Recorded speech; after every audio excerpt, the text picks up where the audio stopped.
Semua sudah bagus, tapi itu bukan solusinya. Solusinya adalah people power. People power. Tidak ada revolusi yang tidak ada orang meninggal. Harus nyawa, dan saya siap memimpin, menjadi syuhada. Siap. Allahu Akbar. Masya Allah. Fi amanillah.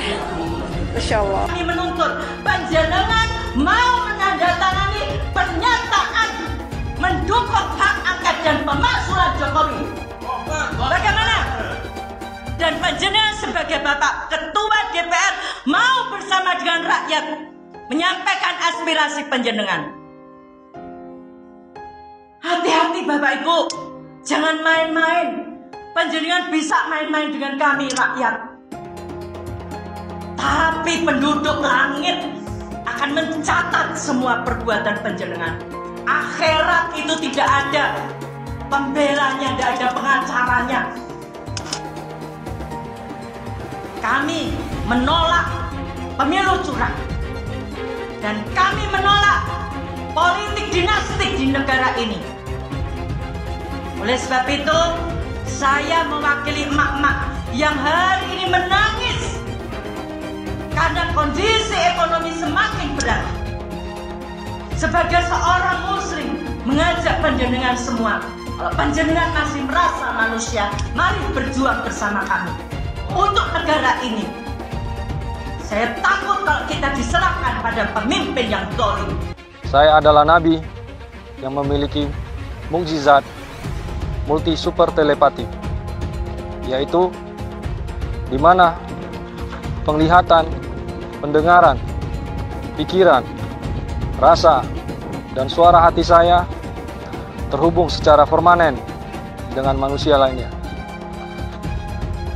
Pada hari ini, setelah melewati proses yang panjang, maka tiba saatnya saya harus mengabarkan pada dunia untuk segera membubarkan agama Islam sesuai dengan petunjuk dari Tuhan Yang Maha Esa demi kepentingan seluruh umat manusia. Allahumma anzil alaihim balakal ladzi la yuradu anil qaumadz zalimin. Ya Rabb, turunkan azabmu pada Jokowi dan sekutu-sekutunya. Azab yang tidak dinikmati, yang tidak diinginkan oleh orang-orang zalim.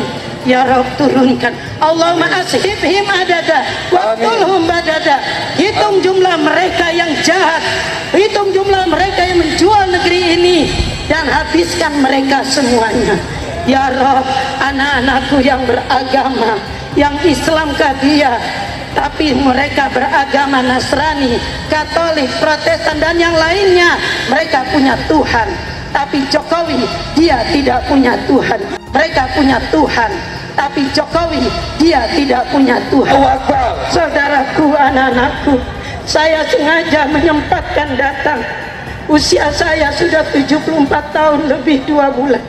Saya khawatir anak cucu saya tidak punya negeri nantinya, karena negeri ini akan dikuasai oleh Cina dengan tentara-tentaranya sudah banyak. Di Morowali bertengkar tentara Indonesia, tenaga kerja Indonesia dengan tenaga kerja Cina, yang mati anak Indonesia 100 orang, Cina cuma 1 yang ditangkap dan dipenjara anak-anak kita tenaga kerja Indonesia. Saya menangis. Ini negeri siapa? Anakku, saudaraku, tentara, polisi, bangkitlah, sadarlah, minta pada Allah, datangkan kesadaran pada para ABRI. Kalian jangan membela yang salah. Kita pemilik negeri ini, bukan Jokowi dan keluarganya. Jokowi adalah antek-antek komunis. Antek-antek komunis. Betul atau tidak? Ayahnya adalah ajudan Aidit, dan ternyata sidang demi sidang mengadili tentang ijazahnya, dia tidak pernah kirimkan ijazah aslinya. Tandanya apa itu? Jadi saatnya dia harus turun, masukkan penjara, dia harus mendapatkan hukuman yang sebesar-besarnya. Kita semua harus bangga jadi orang Indonesia. Ya, kita kritik bangsa kita, tapi kritik yang membangun. Jangan kritik merasa semua jelek, semua jelek. Kalau jelek pindah aja kalau dari Indonesia. Ya, saya suka kesel juga kadang-kadang bilang ini kurang Allah. Aku tanya juga, saya lihat sekarang, dulu waktu dia jadi pejabat apa kerjanya? Tak jelas juga. Tapi sekarang jejak digital kamu kan kelihatan. Jangan sombong lah kau, bicara-bicara kritik-kritik kau, you have done nothing. Atau mungkin di other way around, kau juga mencuri waktu kau menjabat. Masih terus kita perbaiki di sana-sini. Kalau sempurna ya pasti belum lah. Kalau sempurna kau di sorga aja nanti. Siapa yang mau ke sorga juga silakan. Nyuruh kita untuk wajib pilih Anies. Gak masalah, itu adalah hak dia. Yang jadi masalah alasannya. Dia bilang kita wajib pilih Anies karena Anies Baswedan itu Imam Mahdi. Ini makanya buat yang ngomong kayak gitu, gua saranin mending tobat dah. Habis itu mikir, sejak kapan Imam Mahdi kalah sama Prabowo? Kalau Prabowo kalah gimana lawan Dajjal, Bang? Ya Allah.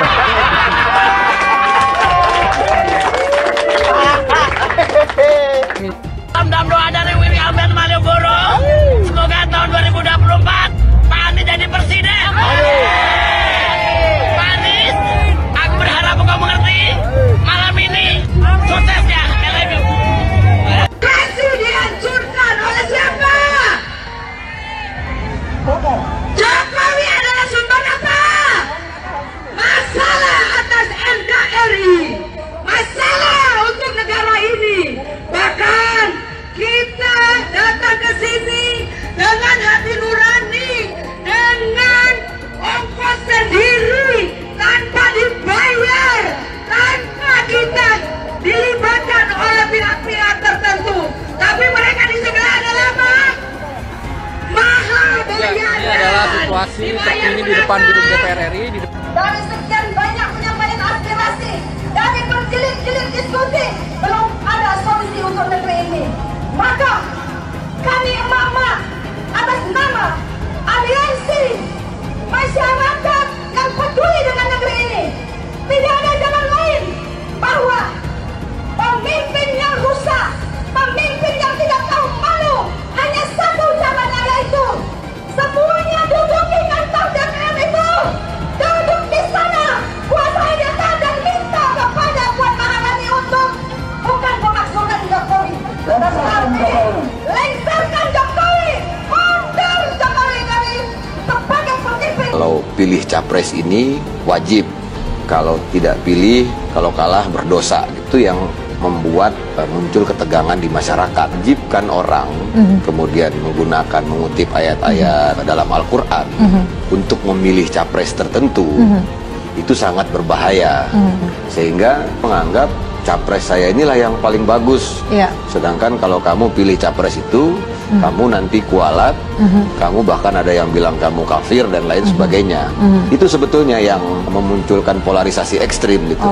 Tapi kita beruntung juga punya netizen yang fun ya, maksudnya di TikTok dan segala macam. Hal-hal seperti itu dicandain aja gitu. Jadi kalimat jangan pilih saya kalau kamu tidak suka itu sering disampaikan oleh Pak Prabowo. Itu maksudnya biar kamu tidak ada paksaan gitu loh. Kalau kata Pak Prabowo itu kita pemilu ini menambah kawan baru gitu, bukan mengurangi teman. Apa gereja? Pilih abang. Kalau saya agama Islam Betawi. Kita dibohongin selama 10 tahun, pembohong lagi. Ada apa dengan gereja, Pak? Masalahnya Jokowi itu Cina banyak. Kita dibudakin zaman Soeharto, Cina lagi, jangan sampai Cina lagi. Nah, itu rasis itu. Zaman Soeharto nggak ada kecurangan sah. Presiden, ini pembohong. Bohongin rakyat tau nggak? Kita akan mendeklarasikan kemenangan Amin dengan perincian sebagai berikut. Anies mendapatkan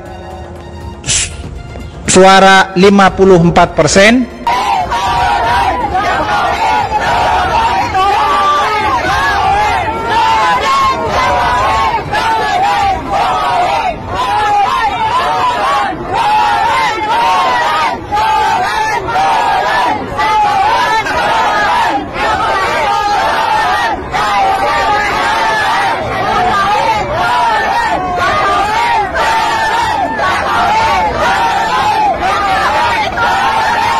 Beb, apakah tidak pilih Anies masuk neraka? Kata siapa? Siapa yang ngomong begitu? Ini negara demokrasi, orang bebas mau pilih siapapun. Kan udah pernah bahas di ceramah itu. Nggak boleh saling mengkafirkan, apalagi ngomong, oh kalau nggak pilih ini masuk neraka, itu orang goblok yang ngomong begitu. Jokowi itu apa sih? Jokowi itu apa? Ya Allah, ya itu seperti boneka golek, ditata ke sini ditata ke sini tapi sebenarnya lebih pinter anak saya loh. Bener apa enggak? Lebih pinteran anak saya, anak TK. Masa 1 ditambah 1 berapa? Dia bilang 11. 1 ditambah 1 kok 11. Otaknya di mana? Otaknya di mana? Goblok kalian, tolol kalian. Ngaku profesor, masa 1 tambah 1 kok 11? Goblok apa enggak? Tolol apa enggak? Saya menentang politik identitas karena bagi saya politik identitas dengan membawa-bawa agama itu mempermainkan agama, mengajak-ngajak orang untuk ikut demi agama, padahal yang ngajak ini sebetulnya mencari dunia, yaitu jabatan dunia. Kepada orang banyak katanya ngajak-ngajak, kalau ikut saya masuk surga, nyoblos saya masuk surga, tidak nyoblos saya neraka, tidak berhak disalati kalau mati misalnya. Ini mempermainkan agama. Mau jadi apa kita tanpa amin? Mau jadi apa kita tanpa amin? Mau jadi apa kita semua tanpa amin? Apa kata dunia Indonesia tanpa amin? Alhamdulillahirrahmanirrahim. Emang yang punya surga kelompoknya pendukung Pak Anies? Hah? Iya. Ngapain lama-lama di dunia? Ngapain? Kalau katanya dijamin masuk surga, Pihak kami 01 sudah menang, tapi dikelebongkan. Biadab KPU, biadab KPU. Jangan pengadab KPU. Kalian keluar. Jangan jadi pecundang. Kalian tuh pecundang. Kemarin 2019 kami asli membela Prabowo. Kami jadi gembel. Kami tidur di jalanan pakai kardus. Tapi aku perjuangkan. Dia akhirnya masuk ke tumberan yang sama. Dia apa? Dia nggak tahan dengan oposisi. Sekarang aku perjuangkan 01. Aku perjuangkan Anies Baswedan. Kami perjuangkan Bapak Anies Baswedan itu udah menang. Lawan kita. Lawan. KPU. Dengarkan suara hati rakyat. Jangan pernah membuka pembicaraan atau berdebat dengan pendukung 01 karena capek, beneran capek. Mereka itu kalau berdebat nggak apple to apple, selalu bawa-bawa agama, seolah-olah mereka mengkotak-kotakan dirinya sebagai pendukung dengan agamanya yang kuat dan lebih soleh daripada pendukung paslon-paslon yang lain. Jadi kan percuma ya, kalau kita berdebat pun tidak debat yang nyambung. Kan mereka ini kemarin bilang bahwa Anies Baswedan ini Imam Mahdi. Terus kemarin kampanye juga bilang bahwa malaikat Jibril sudah merestui Anies Baswedan ini sebagai hambanya Allah yang ditunjuk untuk memimpin negara ini. Nanti lama-lama mereka dipanggil sama malaikat Israel. Suara Anda jangan mau dibeli, itu menguntungkan oli. Marilah kita tegakkan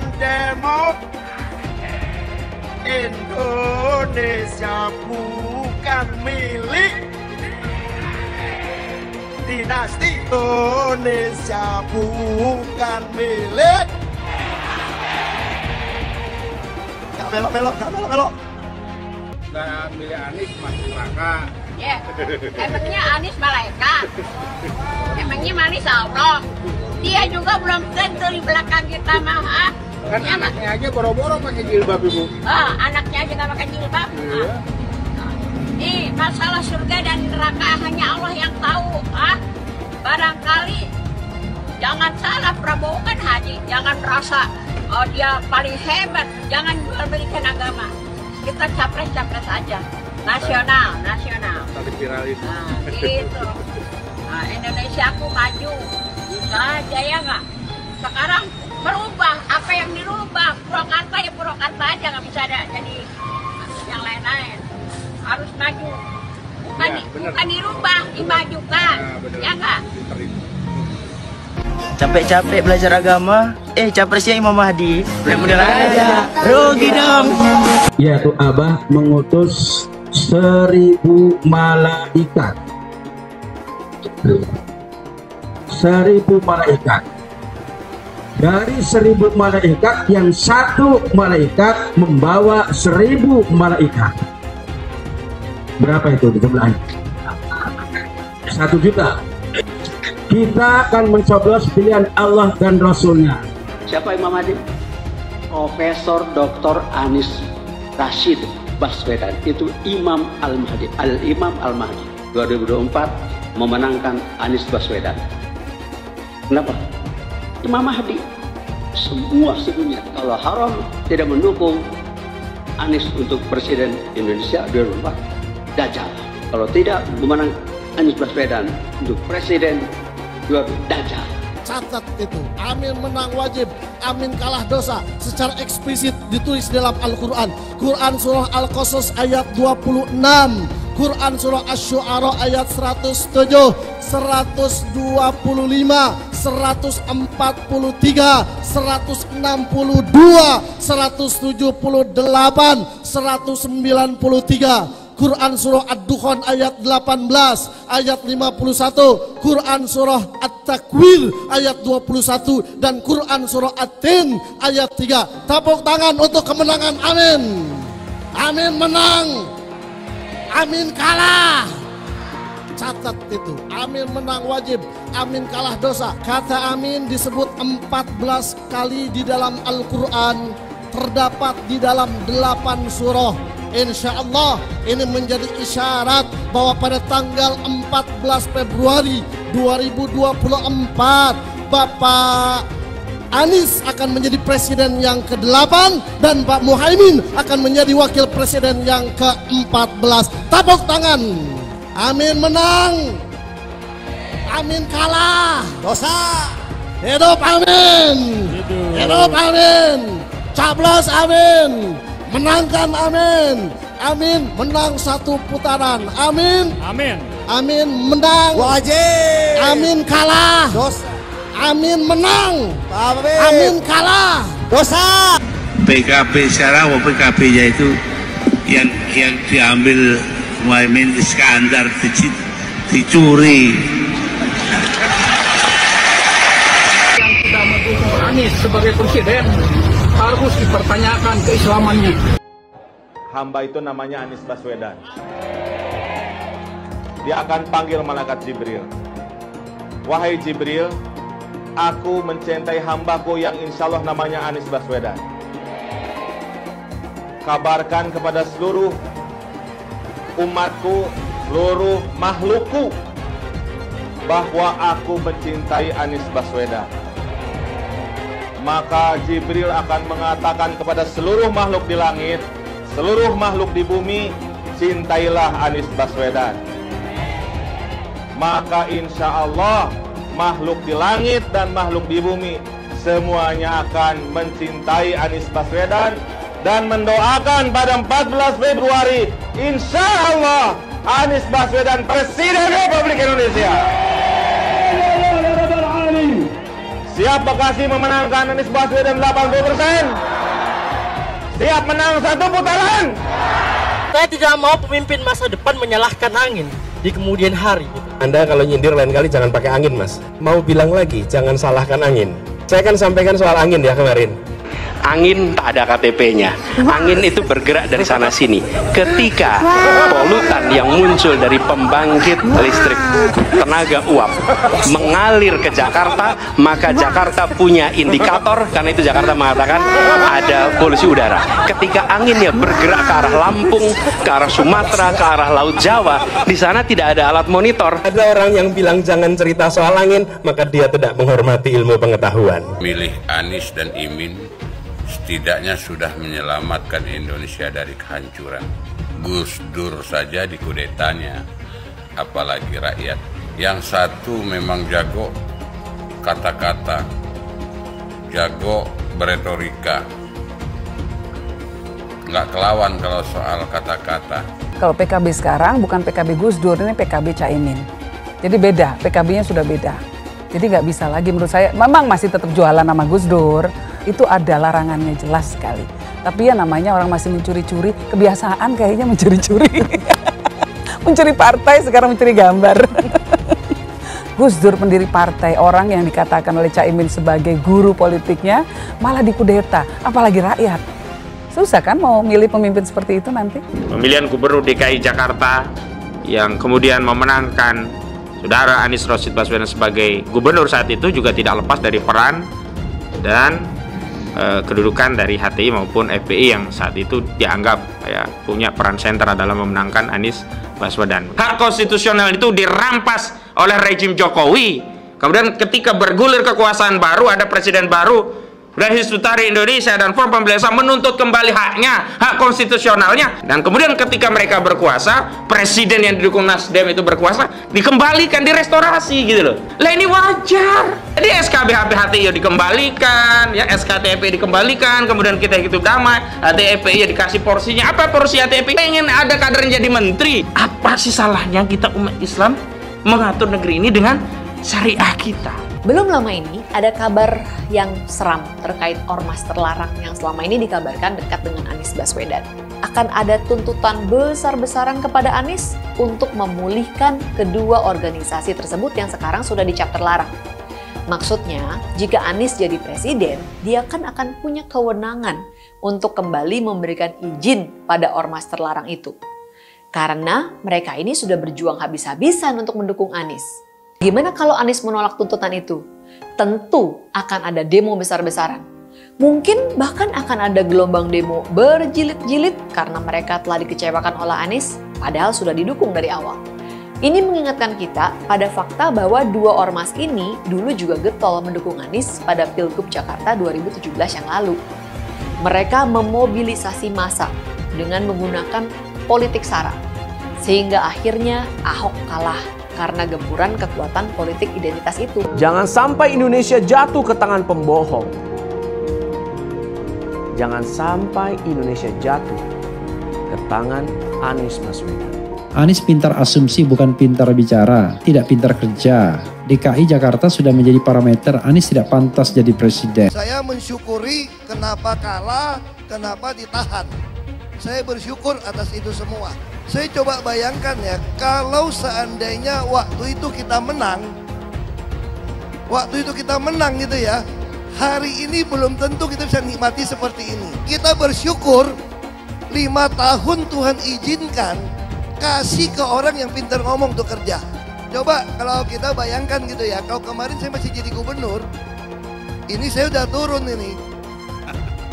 Tapi yang pintar ngomong itu dikira orang hebat kan? Ini lebih berbahaya tahun 2024, langsung ketahuan karakternya. Langsung ketahuan itu. Di saya juga ada kutipan Pak di kamar saya Pak. Tulisannya, Jakarta telah mengambil keputusan yang fatal. Anies bilang dia akan membuka lapangan kerja. Yang dulu janjinya 200.000 lapangan kerja, ternyata cuma omong kosong alias cuma janji palsu.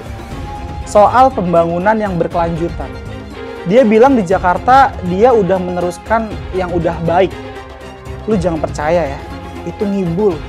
Faktanya nggak seperti itu loh. Belum lagi nih, program penanggulangan banjir. Jadi di daerah Jakarta itu ada daerah yang sebelumnya udah bebas banjir.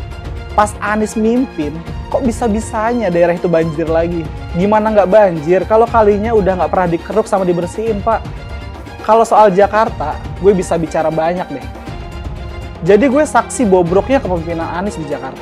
Dan gue bisa pastiin, omongan manisnya Anies soal apa yang dia lakukan waktu mimpin Jakarta itu banyak ngibulnya. DKI yang kita harapkan, Anies Baswedan yang begitu jelas Islamnya. 4 tahun 8 bulan jadi gubernur. Mana peraturan pergub saja yang melarang migrasi?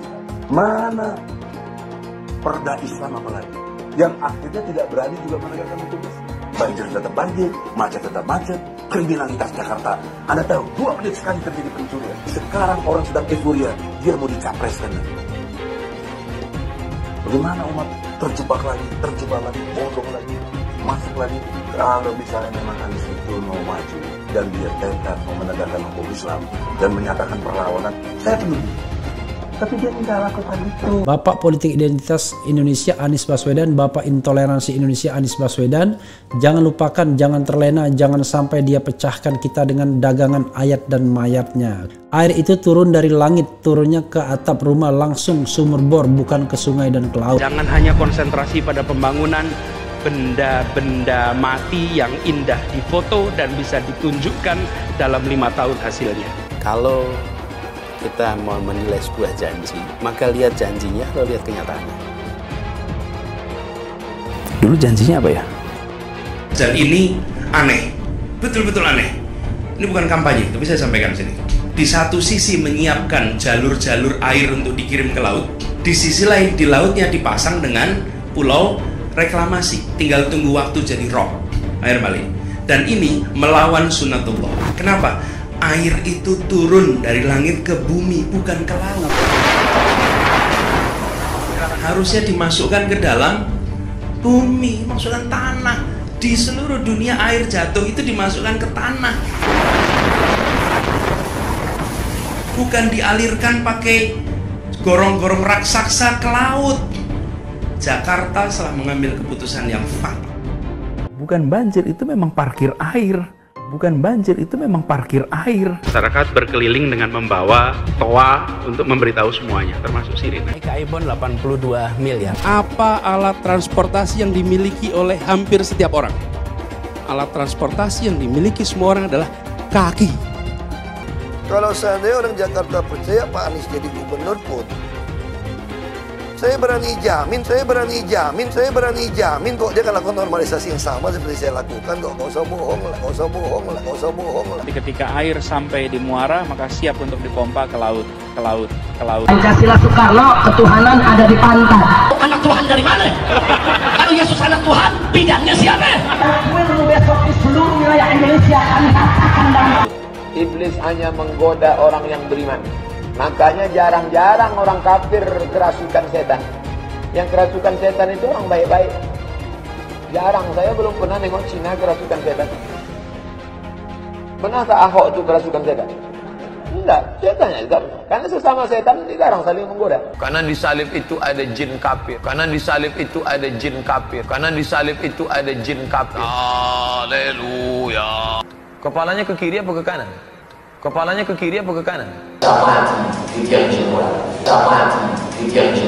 Tetap percaya salib itu lambang mulia, bukan jin. Kok ketawa? Aku nggak nyindir siapa-siapa loh. Saya nggak pernah mundur untuk kebenaran, keadilan, kejujuran dan peri kemanusiaan. Gue nggak pernah mundur. Dan gue nggak pernah takut juga sama lu. Siapapun yang rasis, gue akan hadapin. Karena rasis itu tidak berperi kemanusiaan. Kalau saya ditanya dulu kan, kamu nyesel nggak statement kamu di Pulau Seribu sehingga masih masuk penjara? Tidak pernah nyesel. Karena saya mengatakan kebenaran. Anies menuduh Jokowi melakukan penjagalan. Padahal Anies lupa pada rekam jejaknya sendiri di tahun 2017, di mana Anies melakukan penjagalan terhadap Ahok. Semua cara dilakukan, termasuk melakukan politik identitas berbasis agama, sampai-sampai menggunakan kelompok FPI, HTI, dan kelompok intoleran lainnya. Sudah barang pasti, Anies tidak akan melanjutkan program-program Jokowi. Legasi-legasi dari Pak Jokowi akan dihancurkan oleh Anies. Programnya akan diacak-acak oleh Anies Baswedan. Lihat Jakarta, hancur semua. Semisalnya Anies menang, maka Ibu Kota Baru atau IKN nggak akan jalan. Pembangunan akan di-stop. Kita bisa melihat rekam jejak Anies saat menjabat di Jakarta selama 5 tahun. Tidak ada satupun janji yang dipenuhi dan tidak ada kinerja yang bisa dibanggakan. Dari DP 0%, GOC, kelebihan bayar, Formula E, banjir, sumur resapan, jalan rusak, dan gonta-ganti nama jalan. Jika Anies menang, maka FPI dan HTI, Ormas Khilafah, akan kembali. Apa kita mau Pancasila diganti oleh Khilafah? Bagian Indonesia Timur yang mayoritas non-Muslim pasti tidak akan setuju dengan Khilafah. mungkin Indonesia akan bubar jika Anies memimpin. Perkataan Ahok sudah terbukti dan Jakarta sudah menjadi korban. Jangan biarkan Indonesia menjadi korban kibulan Anies Baswedan. Ya, walaupun masih akan ada sidang-sidang gugatan di Mahkamah Konstitusi, tapi sepertinya kekuatan masing-masing dari 8 partai di parlemen nggak bakal berubah lagi. Hasil pemilu legislatif sudah diumumkan. Dan dari sini kita sudah bisa menakar kekuatan masing-masing partai. Kita sekarang sudah tahu berapa banyak mata uang yang PDI Perjuangan, Partai Gerindra, PKB, dan sebagainya pegang. Kesimpulan yang pertama, partai utama pemerintah yakni Partai Gerindra, partainya Pak Prabowo, mereka punya 2 pilihan partai besar buat diajak kolaborasi dan menjaga keseimbangan politik. Ada PDI Perjuangan yang pegang 16,72% suara dan Partai Golkar dengan 15,29% suara. Kalau dinormalisasi, koalisi Gerindra, Golkar, Demokrat, dan PAN baru menguasai 48,7%. Dari 100% suara parlemen, masih kurang dari setengah kursi dewan. Makanya nih, Pak Prabowo memang harus menambah partai di dalam koalisinya supaya bisa punya mayoritas yang lebih solid di parlemen. Kabarnya nih, yang mulai santer beredar, ada perbedaan di antara Pak Prabowo yang bakal jadi presiden dengan Pak Jokowi yang sekarang menjabat presiden soal siapa partai yang bakal diajak untuk berkoalisi. Memang sejauh ini belum ada pembicaraan resmi di antara Pak Prabowo dan Ibu Mega. Tapi yang bisa kita tangkap nih, ada keinginan besar dari Pak Prabowo buat mengajak PDI Perjuangan untuk bergabung ke koalisi pemerintah. Buat Pak Prabowo, mengajak PDI Perjuangan sangat penting. Soalnya nih, partainya sendiri, Gerindra, hanya menempati urutan ketiga dalam Pileg kemarin. Gerindra masih di bawah Golkar dan PDIP. Dalam kondisi koalisi sekarang ini, posisi Gerindra dan Pak Prabowo ada di bawah tekanan Partai Golkar, partai terbesar di koalisi. Rasa-rasanya sudah bukan rahasia lagi kalau Pak Prabowo menginginkan bisa bertemu dengan Ibu Mega buat membahas pengelolaan negara ke depannya. Kabar soal keinginan Pak Prabowo buat mengajak PDI Perjuangan masuk ke kabinet sudah sangat santer jadi pembicaraan di kalangan politik. Bahkan nih, dari informasi yang beredar di kalangan terbatas, pihak Gerindra kabarnya sudah menawarkan 3 jabatan menteri kepada PDIP di kabinet mendatang. Jadi, tawaran dari Gerindra ini sudah konkret. Dan kabarnya juga, 2 dari 3 nama calon menteri PDI Perjuangan tersebut sudah fix. Sementara yang satunya lagi, namanya masih bisa ditentukan di kemudian hari oleh pihak PDIP. Nah, tampaknya sih ke depan pertarungan bakal tambah seru. Pilihan mana yang bakal terwujud? PKB dan Nasdem masuk ke koalisi ataukah PDI Perjuangan yang masuk? Dari indikasi 2 partai yang sudah dipanggil oleh Presiden, tampaknya Pak Jokowi menginginkan PKB dan Nasdem untuk masuk ke koalisi. Tapinya nih, di sisi lain, kabarnya Pak Prabowo ini malah lebih cenderung mengajak PDI Perjuangan buat bergabung, buat mengimbangi kekuatan Golkar di koalisi pemerintah nanti.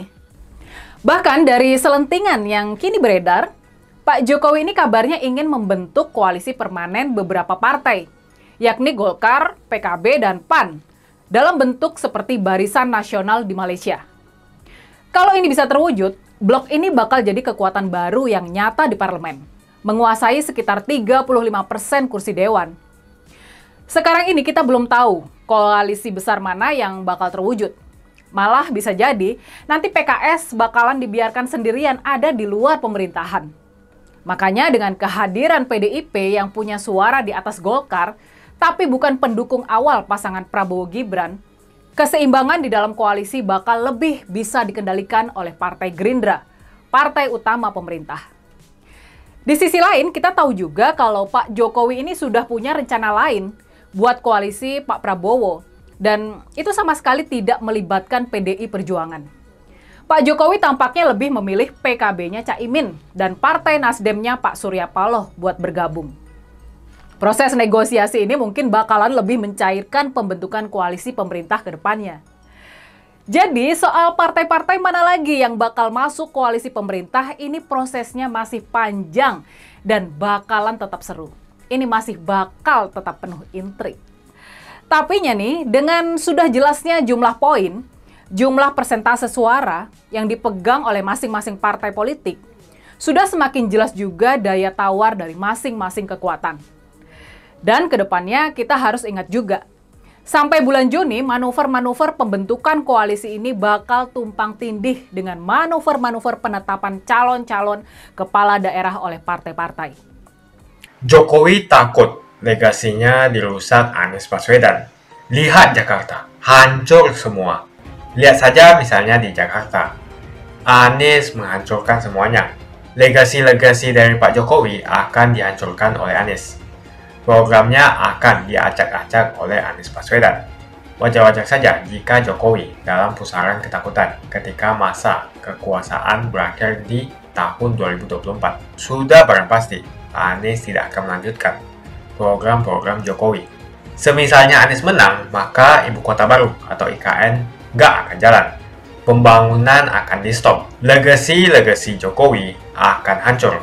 Anies menuduh Jokowi melakukan penjagalan. Padahal Anies lupa pada rekam jejaknya sendiri di tahun 2017, di mana Anies melakukan penjagalan terhadap Ahok. Semua cara dilakukan, termasuk melakukan politik identitas berbasis agama, sampai-sampai menggunakan kelompok FPI, HTI, dan kelompok intoleran lainnya. Anies Baswedan sampai nekat berkoalisi dengan ormas preman berjubah agama. Di tahun 2024, Anies Baswedan akan kembali menggunakan strategi di tahun 2017. Kelakuan-kelakuan relawan Anies yang menjalankan strategi ini masih pakai pola yang lama. Pola yang lama berupa membangun opini negatif terhadap pemerintah dan Komisi Pemilihan Umum. Curangan Anies lainnya adalah melakukan kampanye sebelum waktunya, di mana dia mengganti namanya menjadi head start untuk membingungkan publik. Atau kecurangan Anies Baswedan yang menggunakan jet pribadi saat kampanye di mana-mana. Berapa kecurangan dari biaya kampanye yang menggunakan jet pribadi? Apakah ini datang dari korupsi BTS yang dilakukan oleh Menkominfo dari Partai Nasdem? Tak main-main kecurangan maling atau korupsi yang dilakukan oleh Johnny G. Plate adalah sebesar 8 triliun rupiah. Suka tidak suka, senang tidak senang, sadar atau tidak sadar, pola Anies Baswedan ini sudah basi. Nampaknya para relawan Anies sudah tak punya cara atau metode lain dalam berkampanye sehingga memainkan strategi play victim. Memang basi sih strategi ini, tapi sangat terbukti ampuh, apalagi jika ditambahkan dengan jualan isu agama. Kita bisa melihat rekam jejak Anies saat menjabat di Jakarta selama 5 tahun. Tidak ada satupun janji yang dipenuhi dan tidak ada kinerja yang bisa dibanggakan. Dari DP 0%, OKOC, kelebihan bayar, Formula E, banjir, sumur resapan, jalan rusak, dan gonta-ganti nama jalan. Diketahui Anies pun masih berhutang 100 miliar kepada Sandiaga Uno, dan sampai saat ini belum dibayarkan. Untuk jadi gubernur saja, Anies sampai berhutang 100 miliar kepada Sandiaga Uno, dan belum dibayarkan. Apalagi jadi presiden, berapa triliun yang akan Anies hutangkan? Dan bagaimana Anies bisa membayar utang triliunan itu? Apakah Indonesia siap untuk dijual? Jika Anies menang, maka FPI dan HTI, Ormas Khilafah, akan kembali. Apa kita mau Pancasila diganti oleh Khilafah? Bagian Indonesia Timur yang mayoritas non-Muslim pasti tidak akan setuju dengan Khilafah.